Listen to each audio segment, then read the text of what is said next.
Everybody stand for the pledge. Mr. Bateson, would you lead us in the pledge? I pledge allegiance to the flag of the United States of America and to the republic for which it stands, one nation, under God, indivisible, with liberty and justice for all.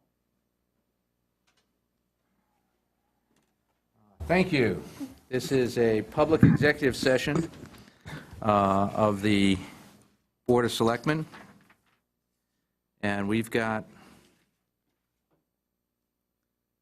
let's talk about how we want to do this, gentlemen. We've kind of got three motions. Why don't we move them all at once? That lets us move from any item to another, if that's okay. Each item is to consider proposed revenues and expenditures for the Water Pollution Control Authority, then the Regional Fire Training Authority, and then the general fund for the fiscal year. May I have a motion to waive the reading of all three? I'll make a motion. A second? All right, all in favor, say aye. Aye. All right, may I have a motion to place all three items before us? I'll make a motion to do that. A second? Second. All in favor, say aye. Aye. This is a budget session. We are considering these items, and any item in the budget covered by these three resolutions will not be voting today. The vote will take place Wednesday at 4 o'clock. However, we had a number of follow-up items that came out of the last session. We have some discussion items to cover. And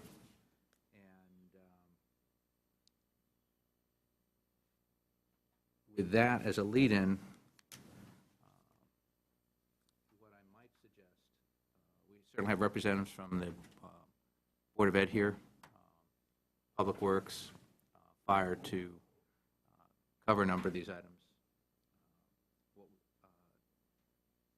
Finance prepared a number of adjustments they thought. I thought it might be good to at least review those, see if any questions on those. Not that we have to decide on those now, certainly, but just so we are aware of those as we continue our other discussions. Does that sound okay? I think it's a good idea.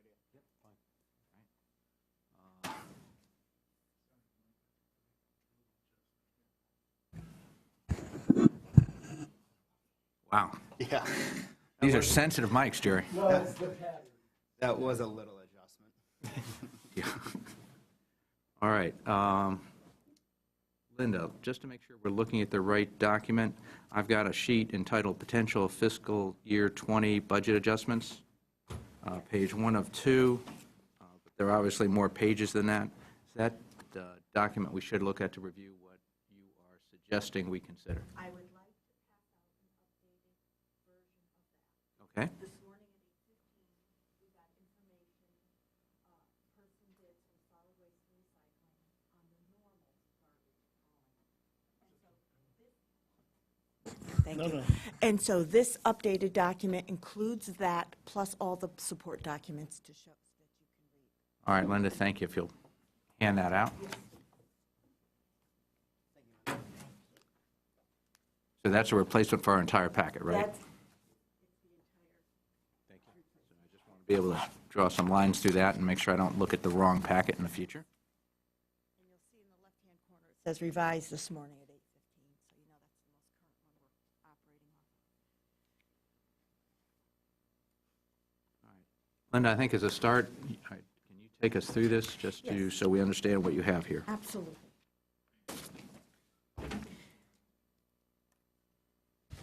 And you're welcome to scan the review documents. They're noted by the schedule numbers.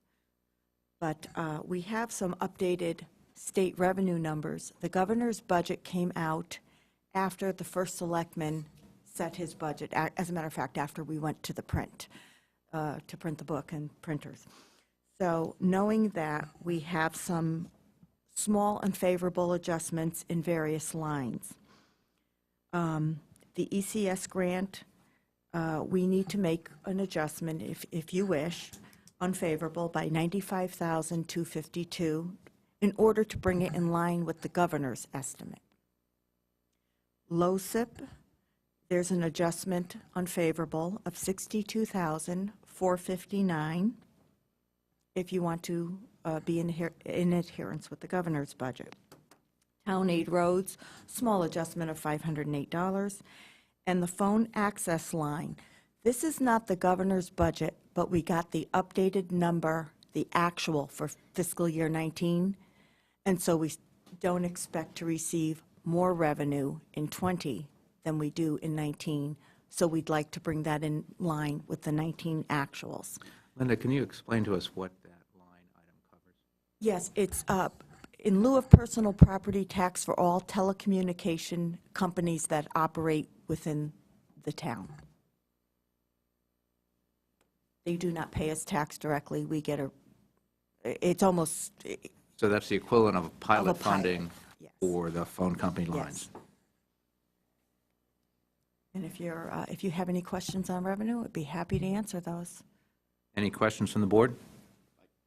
Just an observation. So we're making an update to the governor's recommended budget. Yes. Did you include the teacher's pension cost? Yes, however, that's an expense, so you're going to see that in the expense Okay. grouping below. I got you. Oh, there it is. Okay? Yeah, we just trying to make it easier. And again, some of these are what I'd term administrative things that it makes sense for us to include. Some of these, we may decide that since it's the governor's recommendation, and if we have a different feeling in terms of what the General Assembly may pass, we can take a look at those. However, any more questions on revenues? All right, Linda, if you could take us through the expense adjustments? Sure. Health insurance, we updated our numbers based on the renewal through the January 19 experience. And that's going to give us a favorable adjustment of $276,000. Is that the January runoff? That's the January, yes. And just to confirm, that's something we look at every year at this time and would make the appropriate adjustment. Yes. Is that the same number we heard last week? Similar, we recalculated the number, and it's a little bit different adjustment, but it's off the January 2009 renewal experience.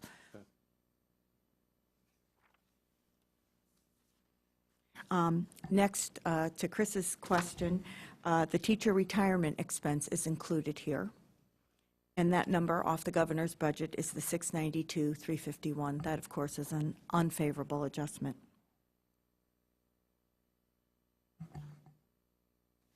All right, and just to remind everybody on that, that goes up to over 1.4 million next year and over 2 million the year after that, as projected and as recommended by the governor. Okay, so that's going in, Department 8020, Yes, and you're putting in the line number 58910? yes. I think for this board's consideration, we can put it anywhere we want. Practically speaking, since we're not sure, we're uncertain of its passage at this point, it may make sense to put it in the town side of the budget, so we can make that adjustment if we need to. If this goes through in future years, the 1.4 million, the 2 point whatever million, and any increases after that, since it's purely a teacher pension cost, we might choose to put it in the Board of Ed side of the budget in future years. Sorry, what's 8020? What department is that? That's a newly created department called Teacher Retirement Contribution. There's only that its single own expense department. line. It's its own department. That's not a good So sign. special.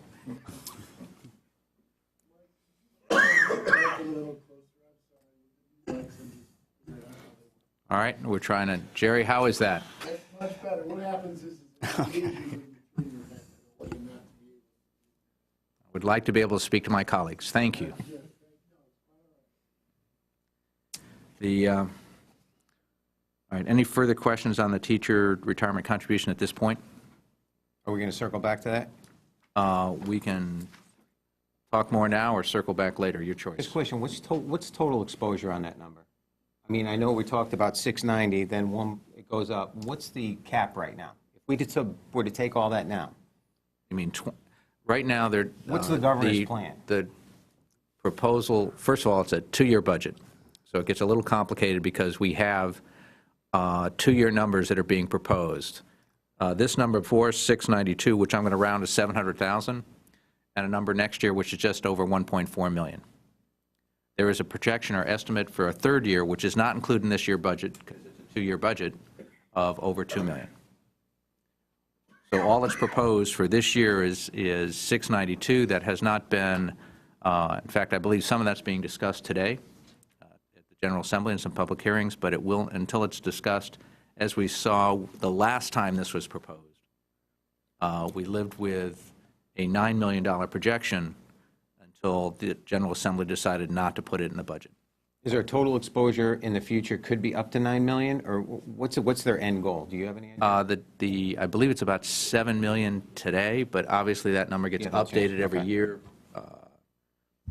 Simply put, they're using a 7% discount rate, as we know, but they're also only 50% funded. So if they don't hit 14%, they're not going to hit the number they need. So I expect that number to be adjusted each year. No? What? Mr. Mayor, if you could fill us in a little bit more on the pension calculation. The governor's proposal is that the towns will pay the normal cost, a percentage of the normal cost. 25% of the normal Of cost. the normal cost. And the unfunded liability does not impact the normal cost. Normal cost is what's being earned today. Gotcha. And your $7 million number is close. I think it's like $6,900,000 is the projection for the normal cost for fiscal year 2020. Yeah, thank you. But also point out there's no rationale at all for why that's limited to 25%. And given the state's propensity to make changes, I would point out that I can't think of the last cap the state has held to. So I would fully expect the 25% to increase to 50%, 75%, 100% over time. I would point out that as much as the governor is passing off some phase-in for 25% of the cost, there is no plan for how to generate the revenue on the rest of this. So I would fully expect in the future this would get handed to the towns, which is why I think it's important we fight this transfer so strongly. However, All right. does that help?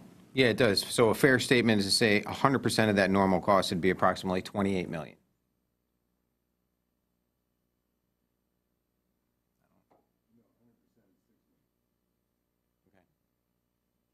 Yeah, we're going up to 2 million, which is 2 point something million. That's just roughly 25% of the 6.9. Now, the way this is calculated is we get 25% of the normal cost. And then, because we pay our teachers more than the median, we get an additional tax on top of that, or additional cost share, if you will. So that we're paying our 25% plus an additional cost share to cover the salary range of our teachers compared to other towns in the state. And for every town that's over the median, they have an additional cost share. You guys sure about that? Because I'm sitting here trying to figure out 25% of the normal cost, and you just said 6.9 million. 25% of that is like 1.7 million. It's the additional cost share. Additional cost share. We get 25%. Then on top of that, we get a percentage, an additional cost share, additional percentage tacked on because our teachers' salaries are above the what you median were just saying. for the state. Okay. So think of it as 2 shares, not just 1 share. So it's not a pure, it's their way of basically, No, I get it. State math. Doesn't make any sense. I get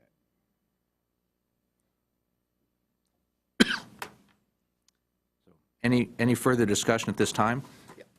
I would just add, and listening to that and following this issue for about 2 years now, this is a complete failure on the state of Connecticut. When they're talking about penalizing the town of Fairfield for being above the median salary range, it's that, for those of you at home, it's not like the state just figured that out.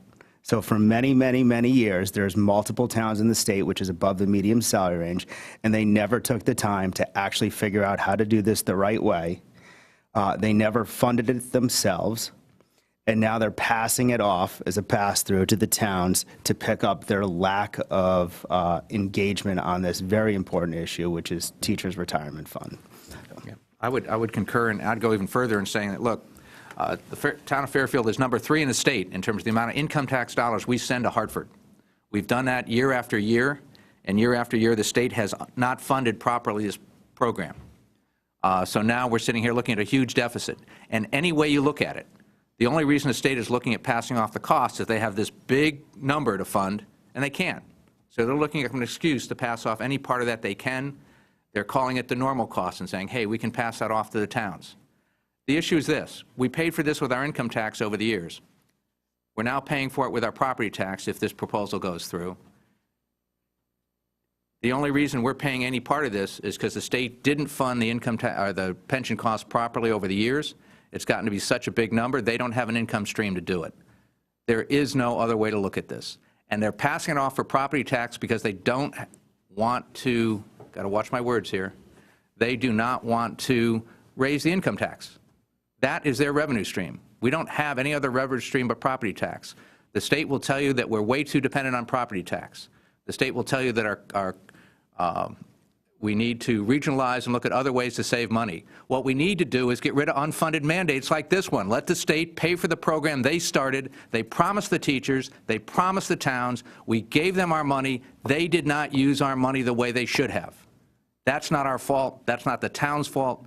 This is not hitting Fairfield. This is hitting a number of towns, but it is severely impacting our towns, and this program is not good for the town of Fairfield. This is going to put a crunch on our budget. This will be the fastest growing line item in our budget. It will also put extreme pressure on our other educational priorities. Think about that. Because the state didn't live up to their obligation, they're going to put pressure on our educational priorities. All right, we're working hard to fund our educational system. As been pointed out, we have deferred maintenance and we have teacher contracts and we have a number of other programs. Our educational costs have been dropping when compared on cost per student over the years. And this is something else that's going to hit our educational budget line. I think this is totally unfair of the state to do this, and I think it's an abdication of their responsibility. So, Mr. Timniak, I concur with you entirely. Yeah, I concur with everything you said, and I'd actually like to pile on a bit if I can. It's our meeting. Yeah, it sure is.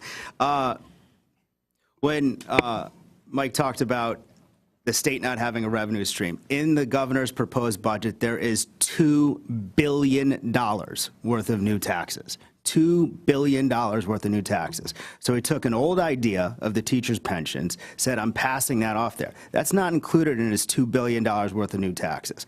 I would like to see us, the town of Fairfield, fight this for as long as we possibly can, at whatever level we can, because I just don't want to accept this bill. This is a complete failure on the state for the last 20 years, knowing that they weren't funding this. Yeah, no, thank you, and I agree, and I've already started making some calls on that. CCM was one of our prime lobbying groups last time around. We really fought this battle 2 years ago. I was very vocal at that time. I intend to do the same this year. This is something that last year, or last time this was proposed, because of the delay in the state budget, we actually had more time to fight this. We actually have to mobilize quicker and faster, and Chris, certainly any help from the city of Stratford would be greatly appreciated as we do that. But very definitely, I think this is a tough road to go down. Once you start handing off costs like this, purely because the state can't afford the program, normally we call those unfunded mandates. This is worse because it's a growing cost, but it's just what they did with the elderly property tax credit program. $400,000 a year the state decided not to fund. They kept the program in place, so the towns have to fund it, and you'll find that $400,000 in our budget because we're not going to leave our elderly unfunded and hurt them in terms of their housing affordability. But this is just another way of increasing property tax and, frankly, making housing less affordable, which is not a good thing in any city or town in the state. All right. We do not have to decide today how we're going to handle that, but we will have to decide. I've sort of already made my decision on that. We'll have to decide by We'll let it hang till Wednesday. Wednesday. And again, there's no voting items on our agenda for today, but there will be Wednesday. All right, next up, contribution to surplus. Linda, will you take us through that? Yeah, I'll handle this one. This is In your package that you got in the mail, email, and also hard copy, right? Today. You might want to go to Schedule D. Schedule B. D is in David. Delta.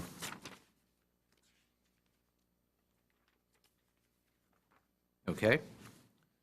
So if you look on the left-hand side, you see the normal approach we've taken, the prior year approach, I don't want to call it normal, the prior year approach that we've taken to the budgeting for the unassigned surplus to do to realize the no harm on the unassigned fund surplus. You can see at the end of 18, we went from, because we contributed $4.3 million to the budget surplus, you see that the percent of the unfunded balance went from 9.52 to 10.87. What that does then is when you want to fund the surplus for the following year, you need to maintain that 8.877%. So to get that 10.877% would require, going into 20, a contribution of 1.740. Now, that's partially because, as you can see, 19 drops to 10.75 because that's based upon the budget, and the budgeted amount was only about $700,000. So based on some comments that you made, Mr. Bateson, we've looked at this another way. So if you go to the box on the right, you can see that we still have, for fiscal year 18, the percent of the fund balance ratio is 10.877. But what we've done is we've added into the calculation for this current year the projected positive variance that the town reported to the Board of Finance in its quarterly report last month, which means that the 10.877%, if we actually realize the projections that we're now estimating, the end of this year we would jump to not the budgeted 10.757% as on the box on the left, but to 11.829. And then since we don't have to make up a shortfall, as on the box on the left, it goes from, you have to go from 10.75 plus, so you have to make up that difference between 7.5 and 8.7, plus then you have to maintain it at 8.7. And the box on the right, you only have a maintenance requirement. So that reduces the required contribution from 1.740 to 1.460. And that produces the difference that you see on your schedule of $280,000 favorable.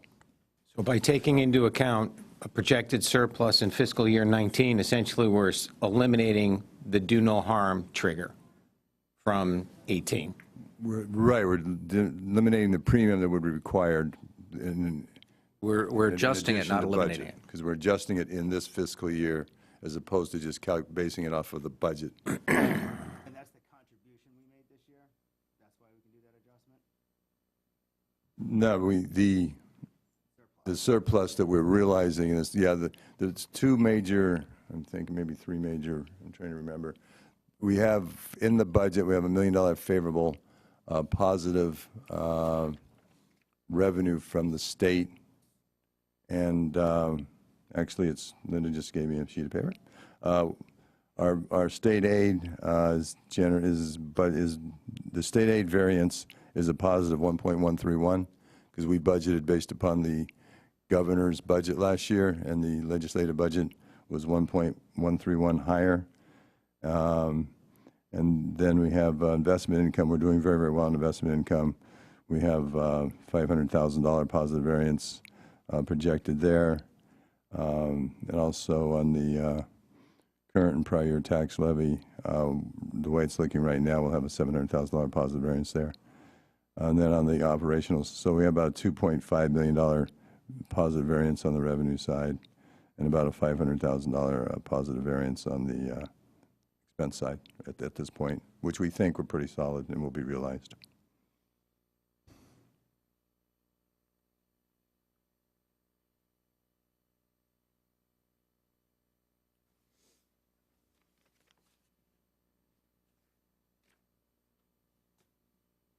Good. Next. Back to Linda.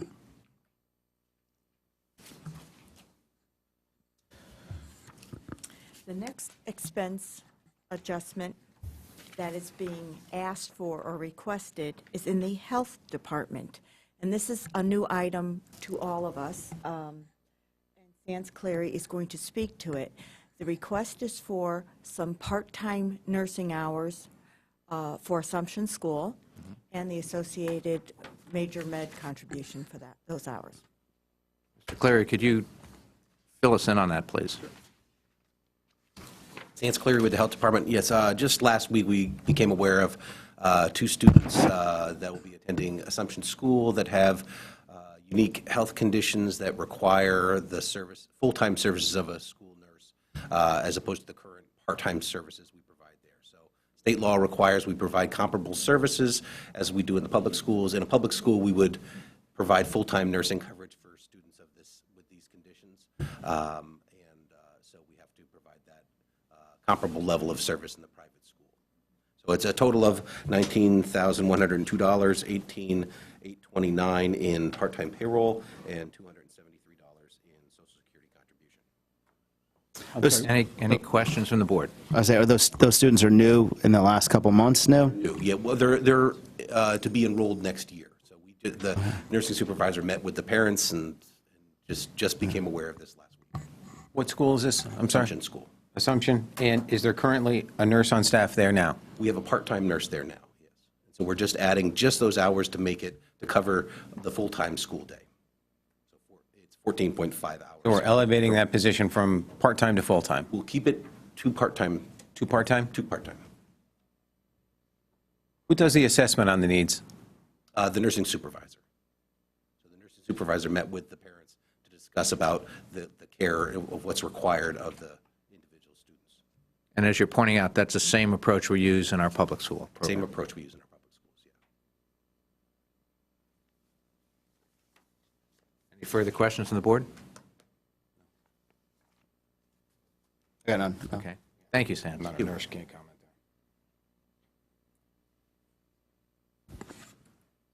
there. The next 3 items all relate to solid waste and recycling.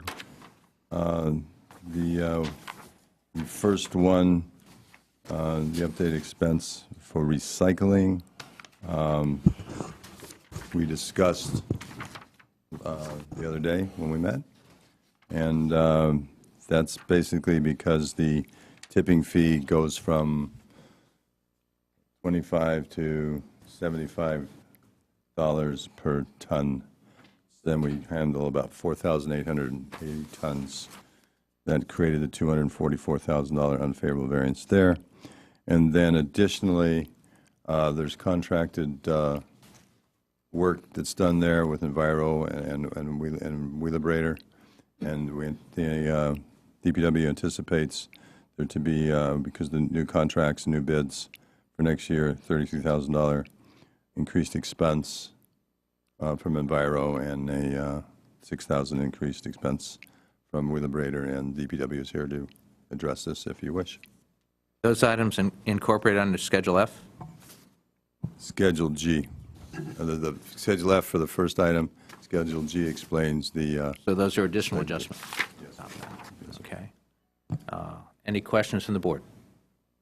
I think this is something which lots of towns are waking up to right now.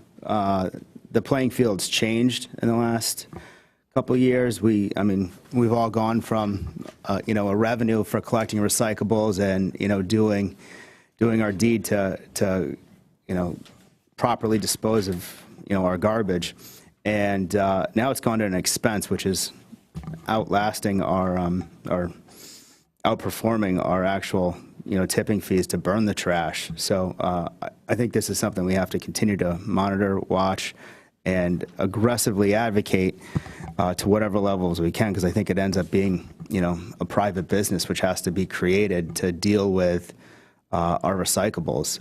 Until we actually do that, I don't see much of a solution for us as a town. Yeah, I think that let's take a look at what's taken place here. That a number of the items, and what's driving this is a number of the items that we have. Let's start from the beginning. State statute requires us to recycle. The state statute also lists the items we have to recycle.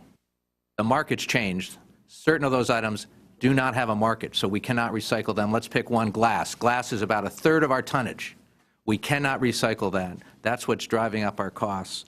It currently at $105, I believe that costs more to recycle than it does to put it through our solid waste process. I've been talking to OPM, I've been talking to CCM. We have an 11-town collective, including Stratford, that we collectively negotiated and got our best rate for recycling. So this is a better rate than the other towns in the state are getting to recycle. So for everybody else, it's much worse than this. And this is an ongoing challenge. The number one and the easiest thing to do is the state to take these items off the recycling list. We cannot recycle them. Having a state law in place that requires us to recycle things we can't recycle is absurd. All right, so we're working with our state delegation. I've contacted all 4 members of our state delegation to work on this. We're working with CCM to help us, the Connecticut Conference of Municipalities, to help us lobby for this. We're working with the other 11 towns in our collective to help them lobby their state delegations to get this done. This is one of those absurd situations that's created because things are baked into state statutes that shouldn't be baked into state statutes. Requiring us to recycle makes sense. There should be another organization like DEEP or some other board in another venue, it's called PURA, where they can change things month to month as the market changes. It takes us a year or more to get things through the state process. As of now, we're going through, and there is a bill in the state process now that hopefully will get passed and hopefully will right some of these absurdities. But we're sitting here waiting, and every month we're paying a lot more than we have to because of that. Not to pile on, but the state did have something in place like that. I think it was called CREC, or there was a Connecticut Recycling Authority in Stratford.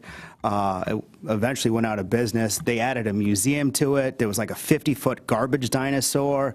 I mean, no wonder it went out of business. So I mean, they had something in place. They chose not to fund it. So what I'm hearing here is that given the runway that the state needs to rectify anything that you guys are advocating, I'm still stuck with this. Yes. At the moment, this is the best price we've been able to negotiate. It's 11 towns that have come together to negotiate that. This is the best price we've been able to negotiate. As I said, towns that are not part of our 11-town collaborative, in fact, are paying more than that. So we're ringing the bell and raising the alarm as high as we can to make sure the state understands they need to change their statute and they need to change their law and let us recycle what we can recycle, but don't go to the absurd lengths of legislating that we have to recycle things that there is no recycling market for. And glass being the most obvious, think about it, our costs get cut by a third if we don't have to recycle glass, because there's no recycling market for glass. There may be in the future. There are applications being looked at. There's plants being built that may be able to use glass in some different ways, but those are 2 years out.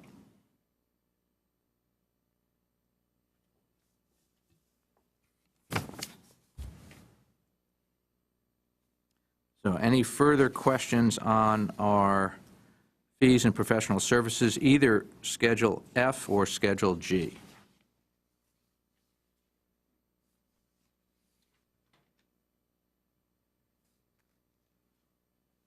Seeing none, we'll move on.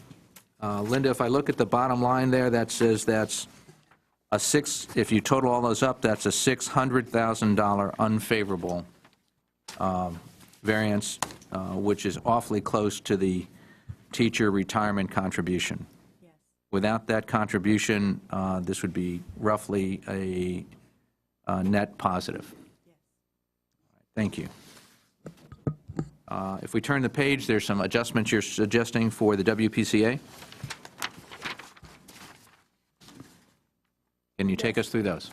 Yes, if you accept the healthcare renewal using the January 2019 experience, there will also be a positive adjustment in water pollution control.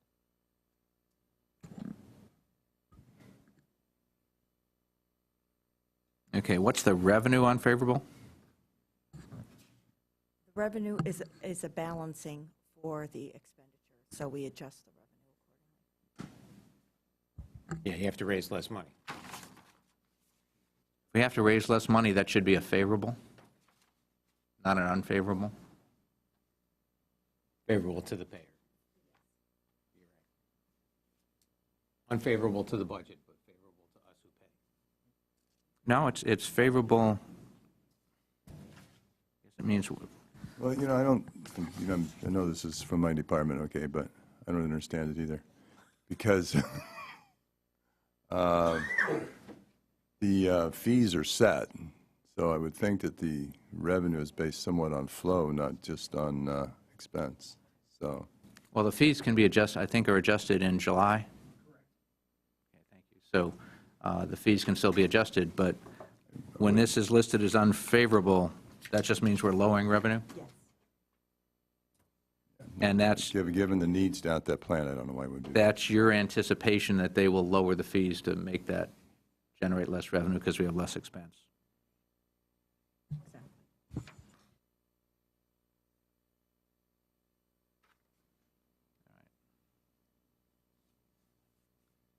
Any comments from the board? So that's the budget adjustment schedule prepared by Finance, covering revenues, expenses, that. We've got the backup documents that support that.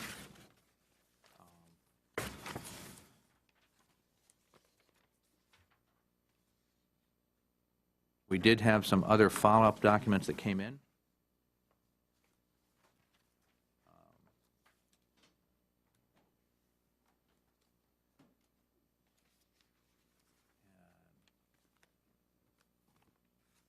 We do have some members of the Board of Education here. Since they have several members plus some members of the Board of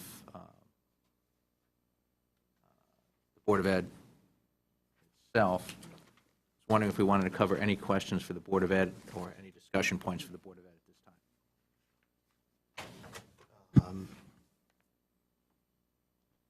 time. I checked with the finance department, and the open choice revenue was decreased by the governor in the governor's budget. I just wanted to make them aware of that.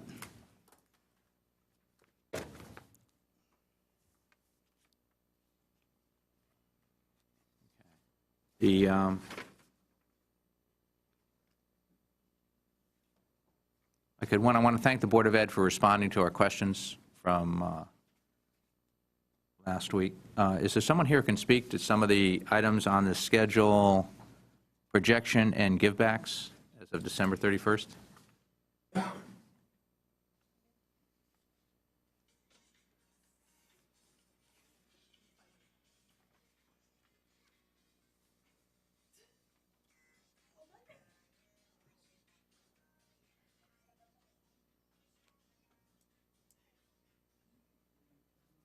If it's okay with you guys, I just had a couple questions. Sure. Yeah, can I get a copy of that one? That one I didn't print. It was in my packet. Is that a public one? It's public. Linda, do we have any other copies of the giveback schedule? Yeah, if you would, please. I'd like to follow along.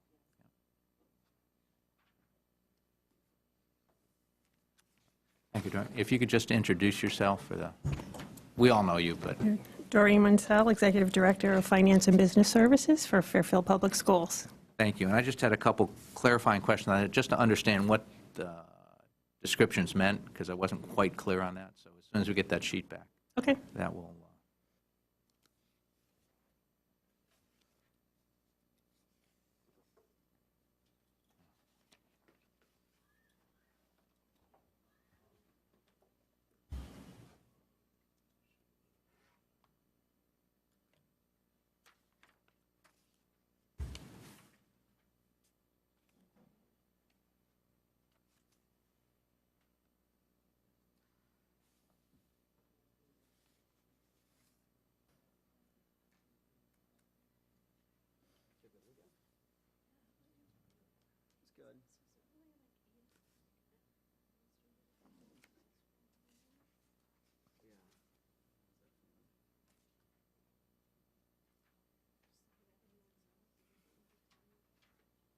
Thank you. Thank you, Linda.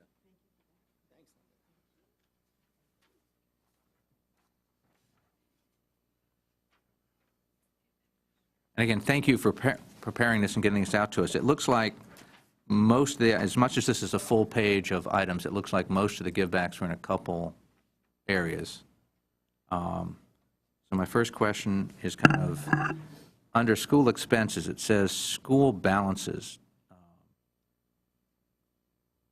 which came to 205,000. What are school balances? Those are, schools get an allocation every year, and the principals allocate it in the areas that they feel that they need it.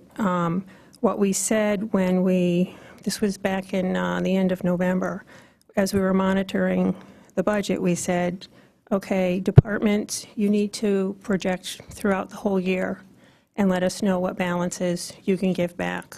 Schools, we went to them and said, we need 10% of your balances that you have available at that time. So that's what we did. We took away 10% of whatever balances they had at that time. Now, they got to decide where that came from, but the 205 is what that represents. In essence, it's that pool of money that each school has some discretion over in terms of how they use it? Correct, the allocations. Okay, very good. And then as we get down to the next three items, look like it about $150,000 combined, but tech software instructional, tech supplies district, and tech pupil transportation support. What do those three lines comprise? The instructional software is money set aside for instructional software. Supply. Which department does This that? is tech department. Okay, and is that, tell us how that's used. What is that exactly? It's used for, we have two different software buckets. One is for instruction and one is for info management. So this is the instructional piece. Nancy decided that there was about $45,000 there that she could give up for the better the department of the district. Okay. Is that money that would go to outside vendors? Is that money that would be used to teach staff or our technical people or our students? It would be for instruction. Right. Who's sitting in the classroom when we do the instruction? I'm not sure I understand the question. Who is being instructed? Who is learning? Students. This isn't PD instruction. So This it's not isn't for staff. software for PD. It's not for our tech It's for support. instruction. It's for students. Does that mean we didn't run classes? How do we? No, it's not for classes. It's a resource to deliver instruction. It's a resource for teachers to deliver instruction. So this would be instructional support for our teachers then, so they can teach our students? I wouldn't say it was for support for teachers, but Okay. I guess you could look at it that way. Is there a practical example of this, that just to make it clearer for the board to understand?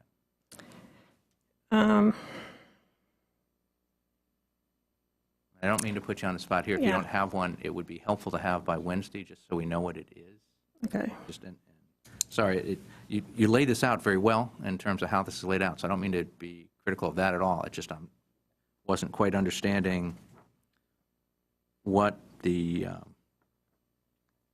labels apply to specifically. How about tech pupil transportation support? That's an easy one. We had budgeted for the Edgelog routing, bus routing software that we had. That's what it cost us every year, and we had budgeted for it, but when we finalized the first student contract, that was included, a different software was included in that contract, so we didn't have to spend that. Okay, so that was money that was made available by negotiating that into the contract. Correct. Okay, very good job on that. What about the tech supplies district?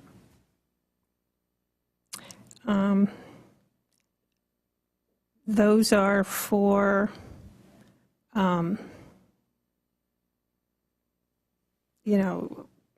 USB, any kind of batteries, anything that supports technology. Potentially general materials that are used by the tech department Correct. to run the tech function, not necessarily classroom-based, but whatever Correct. they need. And then postage, copying, med supplies, bus, Business service, office supplies. yeah, That's just a general, it was a combination of those things, postage, copying. We're doing much more electronically, so we're saving on postage anywhere we can, copying, and any of the office supplies that we could gather. and then instructional services, materials, PD program assessment. That's like almost $500,000. What was that? Those are science resources that we're budgeted for that they aren't able to find anything that met their needs, so they were able to give that back. Wow, okay. And then tech system equipment maintenance, $130,000. It's just that equipment maintenance. I don't know specifically where Nancy was able to save that money, but So in essence, it's maintenance we didn't have to perform? no, but I believe it's because she saved money on a contract with either a system or equipment maintenance. Again, great, that would be great negotiating. Could you just clarify that for us? Sure. Thank you. And all that together totals about just over $1 million? Mm-hmm. And then there was additional roughly $360,000 saved with capital on hold, That's on technology hold. equipment, $200,000? Yep. 200 for technology and 165 for school. What's covered under school equipment? Anything and everything that you would see within a building, school building that a principal could need. Tables, chairs, pots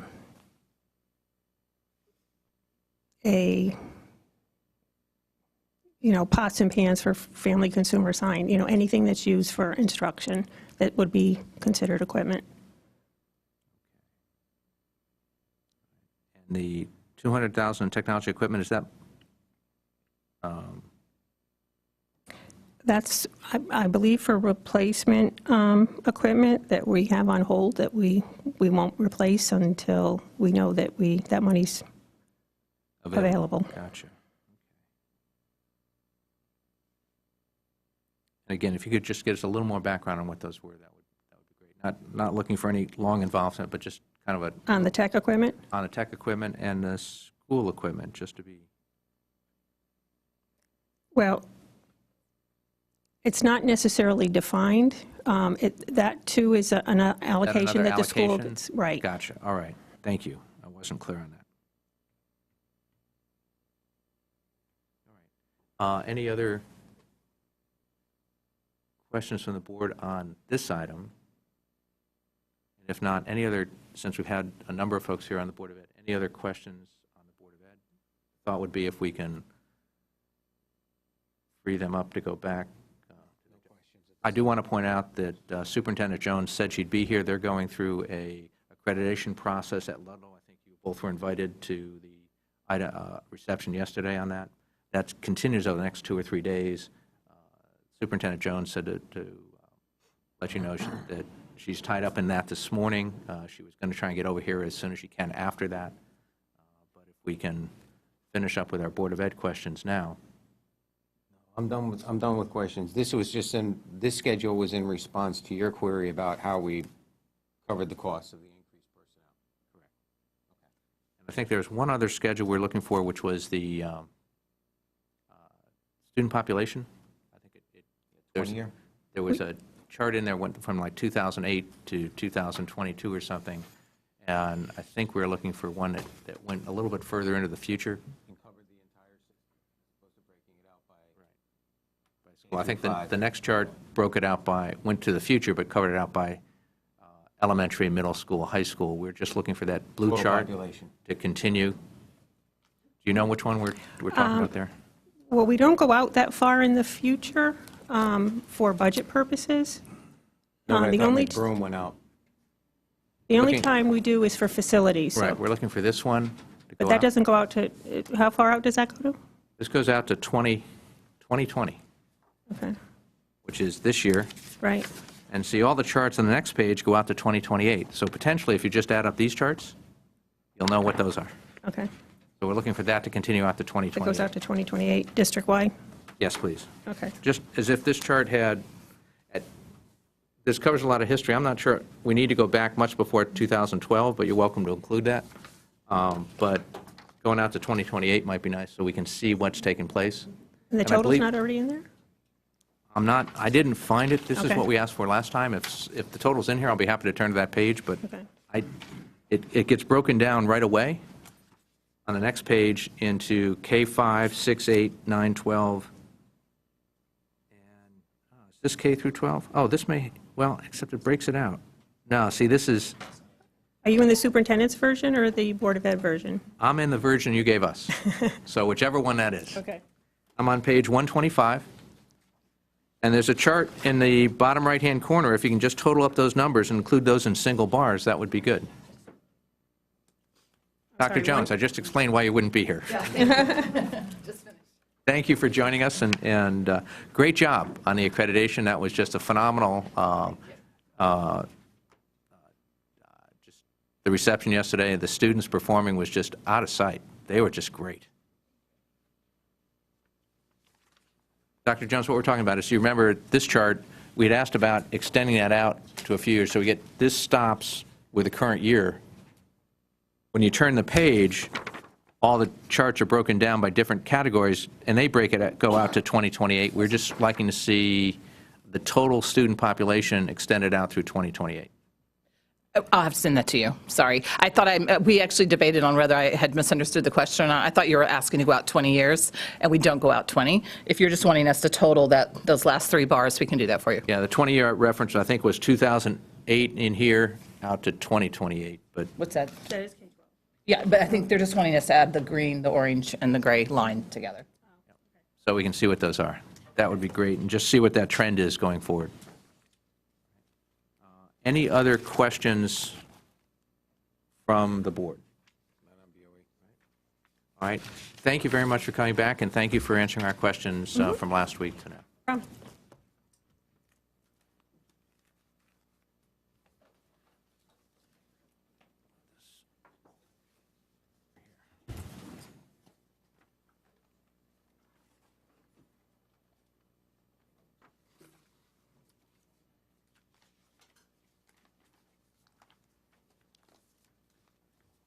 All right. How would we like to proceed next? We have gotten we've gone through the summary sheet, we've gone through the Board of Ed follow-up. There were a number of backup documents we got since our meeting last Monday. Do we have any questions on those? Any Yeah, I'll jump in. I just, on the vehicle plan, if I just want to go through, it's document 12 for you guys. Scott, if you could just address for 2016, 17, 18, those vehicles that were proposed to be purchased. I'm on, do you have your document? Yes, we're on the original Plan A or? No, the I'm on updated plan. Okay, yes, sir. So those in 2016, 17, and 18, I have those vehicles that are listed. Have they been purchased? Let's see, yes to the first one. Or if you could just tell me which ones have not been purchased or deferred? No, I would say it's fair to say 16, 17, and 18 show that those were purchased, and 19 as well. So 16 through 19 have been purchased, yes. Okay, so in 19, this year, this budget year, all we're doing is a six-wheel. Correct at this time, yes. There was some talk about, Joe might be able to address it, but there was some talk about an additional six-wheeler. I'm not sure if that's come through or not at this But point. that's not on your sheet. Correct, because I'm not sure if it's come through at this point or not. So 2020, the budget we're talking about today. Yes. That 990 should match what's in my capital replacement for your budget. Correct, yes, it should, and it will. No, that's not totally correct. This is the heavy equipment schedule. Scott I- has yeah, also I'm asked for some sorry. smaller items, so this is not going to Okay, reconcile but- directly to that. Okay. But the five pieces match. Yes. Then let's get into the high grass. All these, the 2020, this 990, if I look in capital equipment, all of them are listed there. That is correct. In summary, if this helps, Ed, I tried all weekend tangling with the best way to explain it. And I would say we're 8 vehicles behind. So if you look in years, the current budget, as well as 21, 22, and 23, that makes up our 8 vehicles. And then we feel that a 3-vehicle purchase per year is the optimum funding for the plan. So if that helps, we've split the behind over the next 4 budgets, this one as well as the next 3 budget cycles. But those 8 get us back to a current plan, which at that point, we're comfortable following 3 a year. And I can give you the details on the 3. It's going to be like one big piece of equipment, meaning backhoe, payloader, or sweeper per year. And it would be 2 trucks. Those would be 6-wheel, 10-wheel, garbage trucks, tree trucks, 2 per year on that. And we feel if we can stay at that rate, I know Joe and I had spoken about 3 to 4 trucks. We wanted to get the verbiage out of there about the range, isolate to 3. How we got to that point, we decided we're no longer going to be seeking an excavator. In an earlier chart, it showed it was a $300,000 piece of equipment. We feel that ties up too much money. We've gone into a rental as needed basis, so that's come off our capital request. We've also removed a tractor trailer because if we no longer own the large excavator, we don't need to fund a tractor trailer to move it. We've also privatized catch basin cleaning, which took a $350,000 piece of equipment off the capital list. So now we can talk real numbers. There's no more range going forward, 3 or 4 vehicles a year. We can tell you with confidence it will be 1 construction piece and 2 trucks per year after we do the catch-up. Okay, so, all right. It sounds like first you determine what you're going to do in-house, Correct. and that's going to dictate your plan. So it looks like you modify what we're doing in-house, and now part of we've that- reduced. That is correct. And part of that was not only evaluating where we stood with labor, but certainly respecting the towns. I mean, if we're having a hard time budgeting the stuff we really need, it's a dream to have a $350,000 excavator that we use part season. So the rental model works effectively for what we need. Okay. All right, so it looks like we're doing some heavy replacement in the next year or 2. Correct. And then if prices stay stable, it looks like I'm going to be looking at anywhere from $600,000 to $700,000 in capital replacement every year. That would be correct, yes. Okay. And back to Linda's point, that would be the big items that we do in this segment being over 100,000. There'll also be smaller dump trucks, pickup trucks, hand tools. These are the But big biggies, ticket yeah, the items. biggies are the 600 to 700 range. All right. Okay.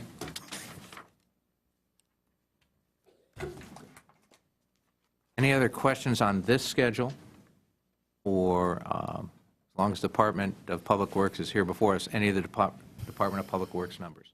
We already looked at kind of recycling and solid waste.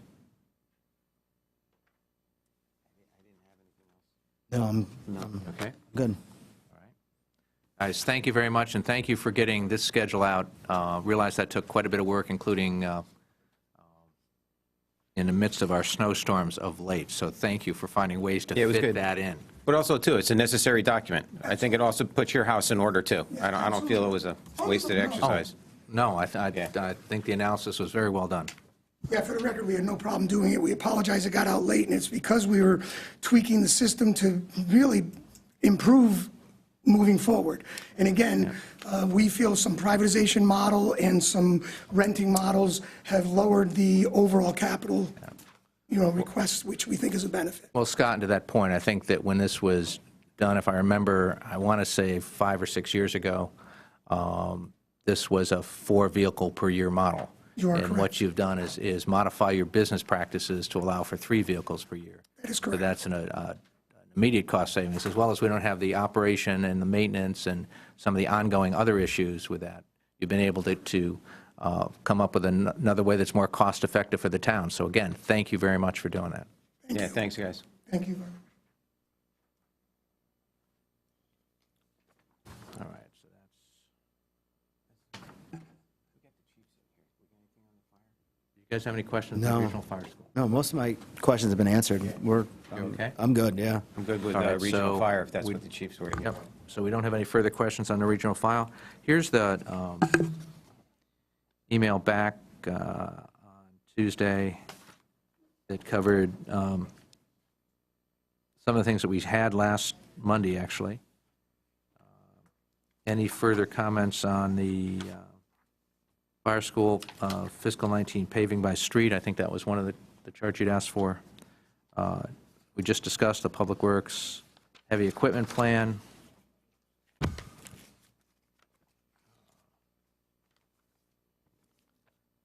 the Board of Ed.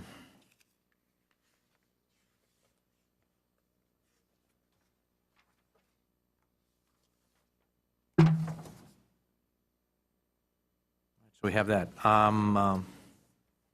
Open to any other questions Yeah, or I'll follow up. discussion, if we choose. I'll follow up with Bob on document 19, which is the Town of Fairfield Internal Service Fund, that we did the projected 2020. Are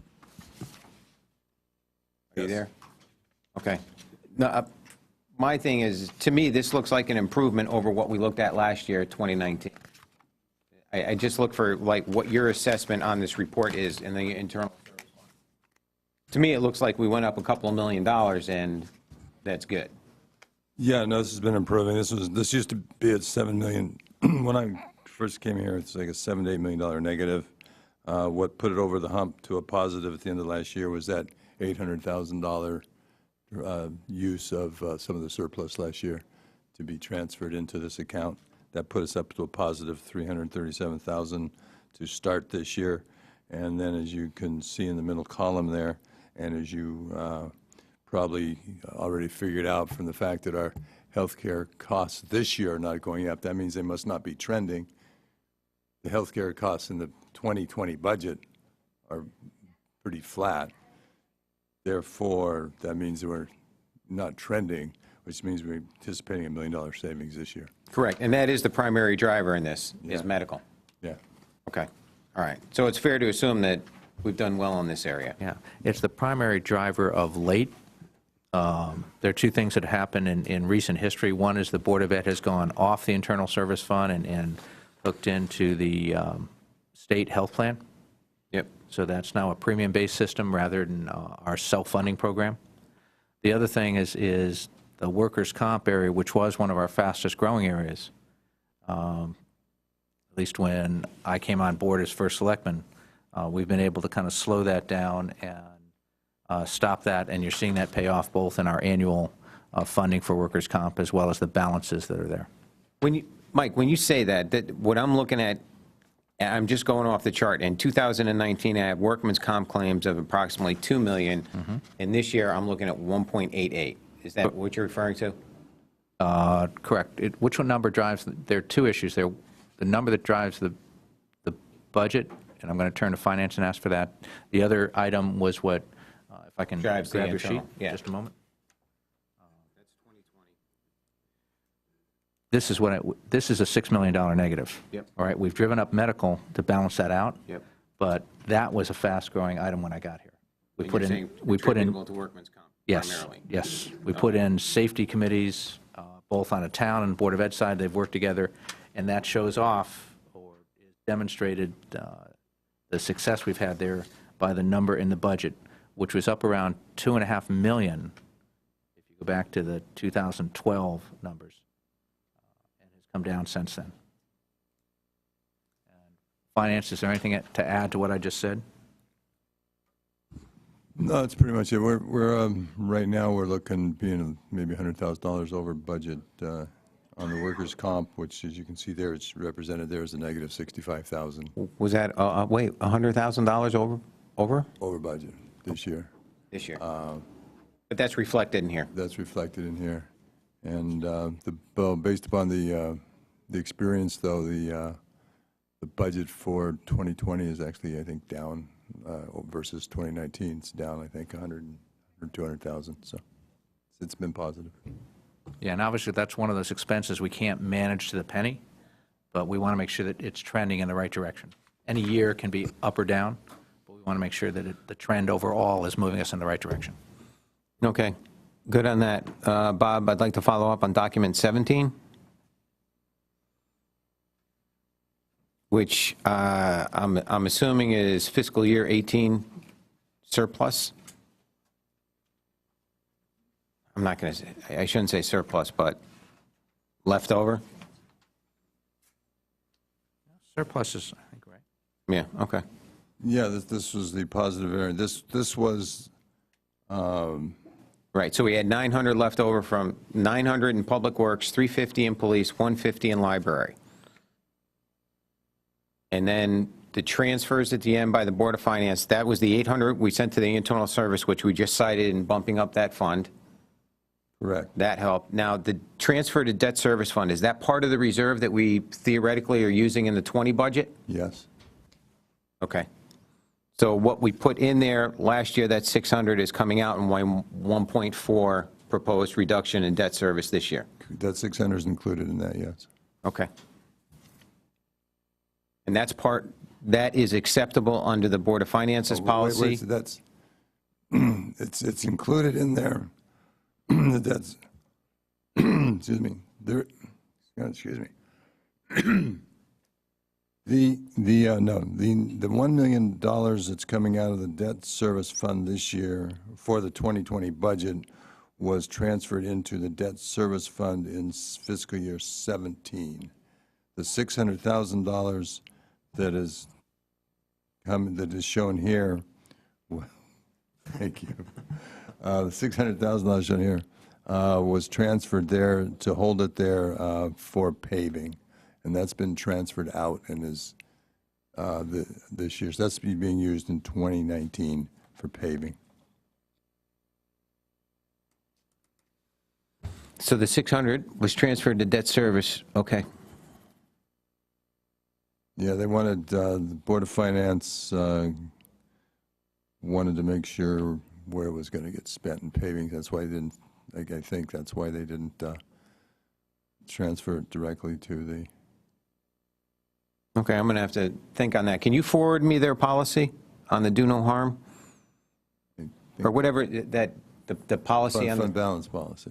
right, yeah. because I thought there was only specific purposes they could transfer money out.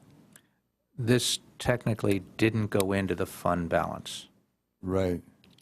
Yeah, I think I emailed that to you, but I can do it again. Yeah, resend it to me. Yeah. Okay. But yeah, the transfers out, which are, I think it's for internal service fund and tax reductions, I think are the only two, is first it has to get into the fund balance. And this never got there because when this was transferred before the books are closed out. as part Okay, of so the year-end debt transfer. service, the debt 600 is not in debt service, now it's back into the capital paving. Yes. Okay.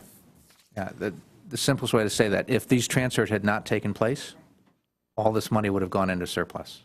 Because these transfers took place, the balance, the money that, the additional money in surplus went into the overall surplus, but these did not. Right? Any other questions from the board? Not on the support. Do we have any other topics or questions or discussion we wish to have at this time?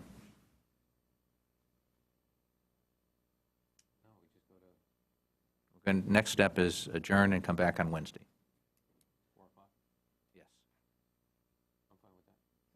You okay? I'm good with that as well. And just one final comment. If the adjustments were accepted as is and no other adjustments made, which I'm not anticipating that to be the real-world condition, but if that were to happen, the mill rate increase would be 2.35%. Bob, can you give me the what dollars move the mill rate? Is it, I like to have this in, The 600,000 negative. no, I mean, how do we move the mill a tenth? What's the cost of 0.1 mils? Yeah, the tenth, is that the Is that a fair standard way? measure? Yeah, trying about to get- 110,000. So 110K, Which would mean then 1.1 million would be an entire mill. 1.0? Well, 1.1, yeah, well, okay. I see where you're That's going. all. I'm So just- 110,000 moves the mill rate 0.1. That's a building block number, but I just wanted to confirm it the other way. Okay, thank you. Any other questions at this time? No. All right, are we ready to adjourn? Yes. Yes. All right, may I have a motion to adjourn? Make a motion. A second? Second. All in favor? Aye. Aye, thank you, and see you Wednesday at 4 o'clock. Hopefully without any snow.